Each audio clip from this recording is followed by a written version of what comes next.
جن افراد کا پچھلے دنوں روڈ ایکسیڈنٹ میں انتقال ہوا ہے ان کے لواحقین کو 1 کروڑ روپے جو ہے وہ لازمی دیے جائیں۔ روڈ سیفٹی ایکٹ موجود ہے، موٹر وہیکل ایکٹ موجود ہے، شہر کا 65% ٹریفک موٹر سائیکلوں پر مشتمل ہے۔ ٹینکر کو اس شہر سے ختم کرنے کا حل صرف اور صرف یہ ہے کہ K4 پروجیکٹ مکمل ہو، لوگوں کو گھروں کے نلکوں میں پانی میسر آئے تو پھر ضرورت نہیں ہوگی کہ ٹینکر جو ہے شہر کی سڑکوں پہ دندناتے پھریں۔ شہر میں ملیر ایکسپریس وے اس وقت زیر تعمیر ہے۔ اورنگی لانڈی انڈسٹریل ایریا کا سارا ٹریفک، ہیوی ٹریفک یہاں سے نکلنا چاہیے جام صادق علی برج سے، اور یہ DHA پہ جا کے نکلے تاکہ یہ شہر کے باہر سے ہیوی ٹریفک چلا جائے اور اس کے نتیجے میں شہریوں کو مسائل کا سامنا نہ کرنا پڑے۔ ناردرن بائی پاس تعمیر ہی اس لیے کیا گیا تھا کہ شہر کا ماڑی پور، خاص طور پہ ٹرک اڈا، سائٹ ایریا، یہاں کا سارا جو ہیوی ٹریفک ہے وہ اس شاہراہ پر گزرے گا۔ شہر قائد میں بڑھتے ٹریفک حادثات کی وجوہات اور ان کی روک تھام کے حوالے سے بات کرنے کے لیے ہمارے ساتھ خصوصی طور پر موجود ہیں امیر جماعت اسلامی کراچی منعم ظفر خان۔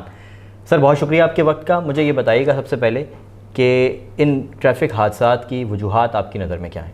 بہت شکریہ۔ یہ ٹریفک حادثات اس وقت شہر کراچی کا ایک بہت بڑا موضوع ہیں۔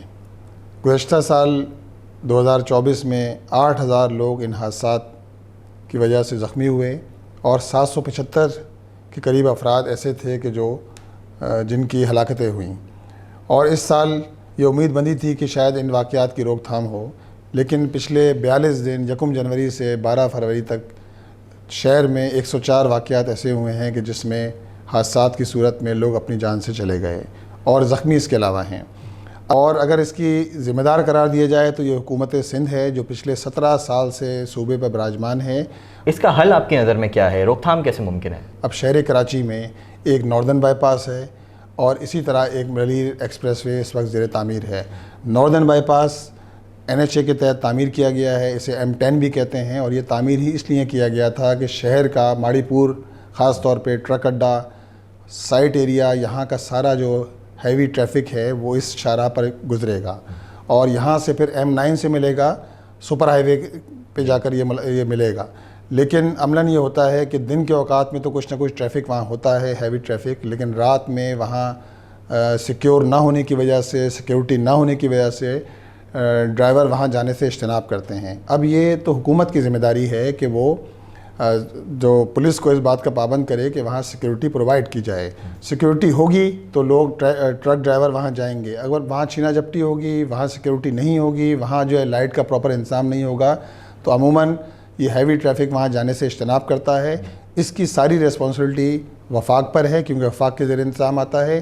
وفاق میں پیپلز پارٹی ہے، وفاق میں MQM ہے، وفاق میں مسلم لیگ نون ہے، اور ان کی ذمہ داری ہے کہ وہ شہریوں کو سکون دینے کے لیے، شہریوں کو ان حادثات سے نکالنے کے لیے خاص طور پہ اس شاہراہ کا استعمال کیا جائے۔ اس کے ساتھ ساتھ دیکھیں شہر میں ملیر ایکسپریس وے اس وقت زیر تعمیر ہے، اس کا ایک 9 کلومیٹر کا حصہ کھول دیا گیا ہے۔ اب ہونا تو یہ چاہیے کہ جو بقیہ اس کا حصہ بن رہا ہے اس کو اس طرح بنایا جائے کہ ان فیوچر اگر 31 دسمبر 2025 تک جو ڈیو ٹائم ہے یہ مکمل ہوتا ہے تو اورنگی لانڈی انڈسٹریل ایریا کا سارا ٹریفک، ہیوی ٹریفک یہاں سے نکلنا چاہیے جام صادق علی برج سے، اور یہ DHA پہ جا کے نکلے تاکہ یہ شہر کے باہر سے ہیوی ٹریفک چلا جائے اور اس کے نتیجے میں شہریوں کو مسائل کا سامنا نہ کرنا پڑے۔ اسی طرح دیکھیں تیسرا بڑا ایشو شہر کا 24 گھنٹے شہر میں چلنے والے ٹینکرز ہیں، اور ٹینکر کے ذریعے بھی حادثات، جس طرح ٹرالر کے ذریعے حادثات ہوتے ہیں، جس طرح ڈمپر کے ذریعے حادثات ہو رہے ہیں، اسی طرح ٹینکر کے ذریعے بھی حادثات، بے شمار حادثات ہیں۔ ٹینکر کو اس شہر سے ختم کرنے کا حل صرف اور صرف یہ ہے کہ K4 پروجیکٹ مکمل ہو، لوگوں کو گھروں کے نلکوں میں پانی میسر آئے تو پھر ضرورت نہیں ہوگی کہ ٹینکر جو ہے شہر کی سڑکوں پہ دندناتے پھریں اور اس طرح کے حادثات پیش آئیں۔ تو اس بات کی ضرورت ہے کہ K4 مکمل کیا جائے جلد از جلد۔ ساتھ ہی ساتھ ہم یہ بات بھی کہیں گے کہ شہر میں لوگوں کو ان حادثات سے بچانے کے لیے قوانین پر عمل درآمد کی ضرورت ہے۔ قوانین سارے موجود ہیں لیکن ان قوانین پر عمل درآمد نہیں ہوتا۔ مثال کے طور پہ روڈ سیفٹی ایکٹ موجود ہے، مثال کے طور پہ روڈ سیفٹی ایکٹ کے ساتھ ساتھ موٹر وہیکل ایکٹ موجود ہے، قوانین موجود ہیں، بنے ہوئے ہیں، لیکن ان پہ عمل درآمد نہیں ہوتا۔ ان پہ عمل درآمد کون کرائے گا؟ ان پہ عمل درآمد کرانے کے لیے ٹرانسپورٹ کی وزارت موجود ہے، وزارت داخلہ موجود ہے۔ یہ سارے کام ان کے کرنے کے ہیں کہ ان پہ امپلیمنٹ کرایا جائے۔ اسی طرح جو گاڑیاں شہر میں آتی ہیں، بڑے ٹرک ہوں یا چھوٹی گاڑیاں بھی ہوں، ان کا فٹنس ٹیسٹ ہوا کرتا تھا پہلے، اب نہیں ہو رہا، جس کے نتیجے کے اندر ہوتا یہ ہے کہ پر ریکلیس ڈرائیونگ ہوتی ہے, لوگوں کے پاس جو ہے وہ لائسنس موجود نہیں ہوتے, کم عمر نوجوان گاڑی چلا رہے ہوتے ہیں, اوور لوڈنگ ہوتی ہے, اوور ٹیکنگ ہوتی ہے, اور ان ساری وجوہات کی وجہ سے یہ حادثات پیش آتے ہیں. لہٰذا اس کا تدارک کرنا حکومت کی ذمہ داری ہے. ایک بات اور بھی عرض کرتا چلوں, رمضان کا مہینہ قریب ہے.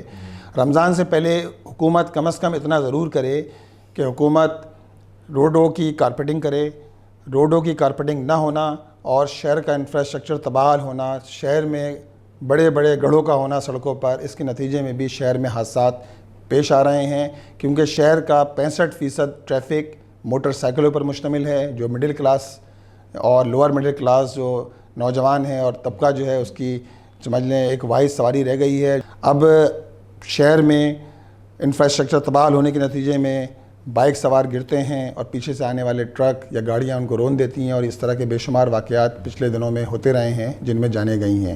لہٰذا وقت کی ضرورت یہ ہے کہ حکومت ان ساری چیزوں پر عمل درآمد کرے اور اس کے نتیجے کے اندر کراچی کے شہریوں کو ریلیف مل سکے. ابھی یہ جو ریسنٹ ہلاکتیں ہوئی ہیں, آپ کے خیال میں معاوضہ وغیرہ بھی حکومت کو کمپنسیشن کے طور پہ دینا چاہیے؟ جی بالکل, یہ ضروری ہے. اور جب بھی اس طرح کے واقعات ہوئے ہیں تو عموماً یہ ہوتا ہے کہ جو حکمران ہوتے ہیں وہ کم از کم اتنا تو کرتے ہیں کہ وہ جاتے ہیں, زخموں پر مرہم رکھتے ہیں, لوگوں کی یکشوئی کرتے ہیں, لیکن عملاً جو سارے حادثات ہم نے دیکھے, ان حادثات میں تو کہیں بھی ہم نے نہیں دیکھا کہ وزیر داخلہ پہنچے ہوں, کہیں ہم نے نہیں دیکھا کہ قابض میئر مرتضیٰ وہاب صاحب وہاں پہنچے ہوں, یا پھر دیگر وزراء وہاں پہنچے ہوں, لوگوں کے جنازوں میں شریک ہوئے ہوں, ان سے اظہار ہمدردی کیا ہو. اور اس کے ساتھ ساتھ دیکھیں یہ تو ذمہ داری ہے اور یہ ہمارا مطالبہ ہے, واضح مطالبہ, کہ جن افراد کا پچھلے دنوں روڈ ایکسیڈنٹ میں انتقال ہوا ہے ان کو کم از کم ان کے لواحقین کو 1 کروڑ روپے جو ہے وہ لازمی دیے جائیں.